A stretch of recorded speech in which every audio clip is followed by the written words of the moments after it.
Bonsoir, bienvenue en jeu. Deux reportages cette semaine. Les expertises médicales, une manne qui profite à quelques médecins seulement. Nous allons vous présenter de nombreux accidentés dont l'état de santé a été réévalué 7, 8 et même 10 fois par des médecins experts de la CSST ou de la SAAQ.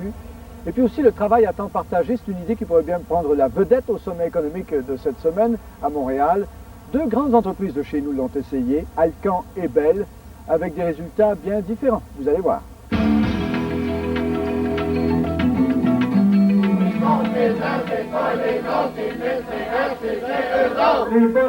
Nous sommes jeudi dernier à Montréal, 13h30, manif devant les bureaux d'évaluation médicale du ministère du Travail. 150-200 manifestants en colère contre les médecins experts qui font en sorte qu'on réduit ou alors qu'on annule leurs indemnités. Vous savez, au Québec, si vous êtes victime d'un accident de la route ou d'un accident de travail, quel que soit le diagnostic de votre médecin traitant, il se peut très bien qu'il soit remis en question. Vous serez peut-être même vu par plusieurs médecins de la CSST, de la SAQ ou encore du BM qui vont réévaluer combien vous valez en quelque sorte. Évidemment, c'est prudent par les temps qui courent d'éviter les abus. L'État doit bien sûr surveiller ses dépenses, contrôler ses dépenses, mais il semble que quelques médecins seulement profitent de cette manne de l'expertise médicale. C'est comme si la CSST et la SAQ avaient leur chouchou, ou en tout cas qu'elles écartaient les diagnostics qui ne font pas leur affaire.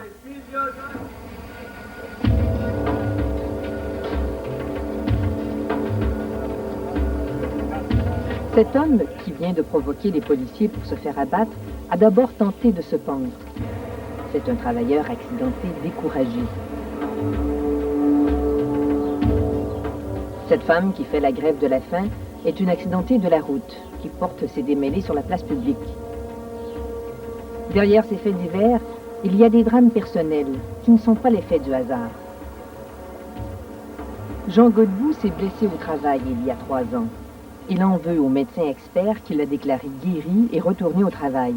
Il le poursuit au Collège des médecins. Moi, je juge que le médecin du BEM, s'il continue à faire des diagnostics qui n'ont pas d'allure comme qu'il me fait, bien, il risque l'intégrité physique de d'autres personnes. Donc, il faut absolument mettre un frein à ça. Et qu'est-ce qu'il vous a fait, à vous? Il a émis un mauvais diagnostic, sans atteinte permanente, sans limitation fonctionnelle, sans besoin de soins, alors que j'avais besoin d'une opération. J'étais atteint d'une triple hernie discale. J'ai été obligé de retourner à mon travail. Et comme j'étais machiniste, j'avais des poids de plus que 100 livres à soulever. Alors, ça a fait une lésion neurologique irréversible. Et là, j'ai ça pour le reste de ma vie. C'est dans un atelier semblable que travaillait Jean Godbout. Son patron nous a dit que c'était un de ses meilleurs machinistes. Il veut par contre rester anonyme. Il craint les contrôles tatillons de la CSST. Pour usiner, Jean a dû soulever ses poids alors qu'il était blessé au dos.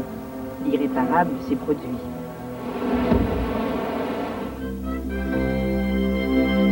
Nous rencontrons Jean Godbout qui a construit lui-même son environnement. Son talent de bricoleur a fait l'objet d'une émission télévisée. Oui. Les avions, j'en ai fait 5 avions. Avions, voitures, maisons, meubles, rien n'était impossible. Finissons. Fini. Ça ressemble à quoi vos journées alors maintenant?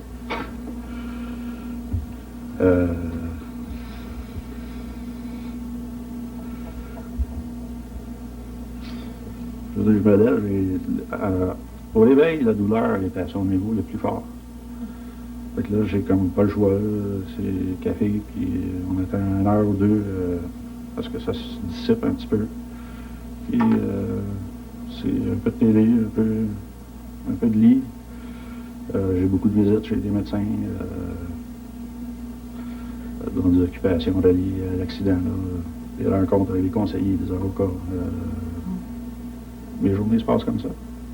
C'était un gars qui avait plein de projets, puis il aimait beaucoup travailler de ses mains, construire, puis il n'était pas capable de rester 5 minutes assis, là, tu sais. Il fallait tout le temps qu'il bouge, puis qu'il fasse quelque chose, puis plein de projets, puis là, ben, tu sais, c'est spécial de le voir assis puis couché là, des journées de temps. Aujourd'hui, avez-vous de la douleur en ce moment, là? Oui. Oui, dans le dos. Dans ma tête à moi, il était certain que M. Godbout au moment où le Dr. Roy l'a évalué, ne pouvait pas d'aucune façon retourner à son travail antérieur de machiniste qui lui demandait d'exercer et de fournir des efforts objectivés, ceux-là, dont on était certain là, que ça variait entre 50 et 100, 110 livres. C'est beaucoup. Vous penchez vers l'avant jusqu'à temps que vous ressentiez la douleur. Il y en a déjà, là. Déjà. Le médecin de la CSST disait le contraire de son médecin traitant. C'est pour ça que Jean Godbout a été examiné par un médecin arbitre du Bureau d'évaluation médicale, bureau qui relève du ministère du Travail. Oui. J'aimerais ça que vous preniez connaissance de ça. C'est un fichier du Bureau d'évaluation médicale que Oui, M. d'accord. Godbout a obtenu au Collège des médecins. C'est qu'ici, mon diagnostic, il me mentionne l'agent de la CSST que j'aurais mis comme diagnostic uniquement en torse lombaire. Mais j'ai toujours mis, moi, quand je mettais mon diagnostic, sur hernie discale double ou sur deux hernies discales présentes ou... Bon. Ce qui est beaucoup plus grave qu'une entorse lombaire. Ah ben oui. Et puis ça se retrouve pas, là. Non. En transcrivant le diagnostic du médecin traitant à l'intention du médecin arbitre, la mention hernie disparaît. Le médecin expert a déclaré Jean Godbout guéri et apte au travail. Jean a plutôt pris le chemin de la salle d'opération. L'expertise médicale lui a laissé un goût amer. Je me suis senti traité comme si j'étais un fakeux, un paresseux, qui voulait profiter du système. Ça, c'est le feeling que j'ai eu. Entre autres, il me demande si je porte le corset lombaire qui m'a été prescrit. Je lui réponds, docteur, je passe 18 heures par jour dans mon lit. Je n'ai pas besoin de corset lombaire dans mon lit. Alors, il a écrit dans son rapport que le patient ne porte pas son corset lombaire qui lui a été prescrit. Alors, il y a une déformation là, de la vérité que je trouve injuste. Là. Le retourner ainsi au travail n'a pas permis d'économiser. Jean Godbout s'est reblessé. Il a subi de nombreux tests médicaux, a été opéré par un neurochirurgien, reçu de nouvelles prestations de la CSST et suit un coûteux programme de réadaptation. Alors, il y en a 50 visites qui sont déjà faites. Pas pour le soigner, mais pour l'expertiser et le contre-expertiser. Jean Godbout n'est pas un cas d'espèce. Sans grands efforts, nous avons trouvé bien d'autres accidentés qui ont accumulé les expertises médicales. J'ai trouvé ça épouvantable. Qu'on joue avec moi, qu'on me dise que je n'avais rien, qu'on me dise que je n'avais pas mal, j'ai trouvé ça... J'aurais voulu passer ma douleur à ces gens-là pour qu'ils comprennent un peu qu'est-ce que c'est. Les médecins se relancent la balle toujours, puis qui reconnaissent pas ou qui font des diagnostics comme en l'air ou... Il y a deux sortes de médecins. Il y a les médecins de la CSST, puis ton médecin. Je pense qu'il a été assassiné. D'après mon médecin, je suis pas capable d'être rien, mais pour les autres, je suis capable. Il voulait rien savoir de lui. On l'a pitché comme une balle partout. C'était un yo-yo. Vraiment un yo-yo. Le mari de Mme Bellec, un chauffeur d'autobus victime de 2 accidents, a été vu par 19 médecins. Linda Caluori, une enseignante qui s'est brisé des vertèbres en tombant dans la cour d'école, 10 médecins. Maryse Dupré, emballeuse de poulet, est rendue à 7. Jean-Marc Léonard, un chauffeur de camion, 17 médecins. Pourquoi de 19-20 médecins?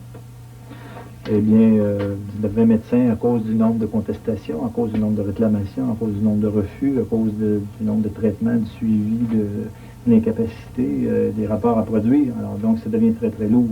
Michel Cyr est un avocat spécialisé dans la défense des accidentés du travail ou de la route. Demander une indemnité, c'est souvent entreprendre un long processus de confrontation. Tout peut être contesté. Et chaque contestation nécessite une expertise et une contre-expertise. Cette façon de procéder a fait naître une nouvelle industrie, l'expertise médicale, Expertise Inc. Voici les chiffres que nous avons trouvés.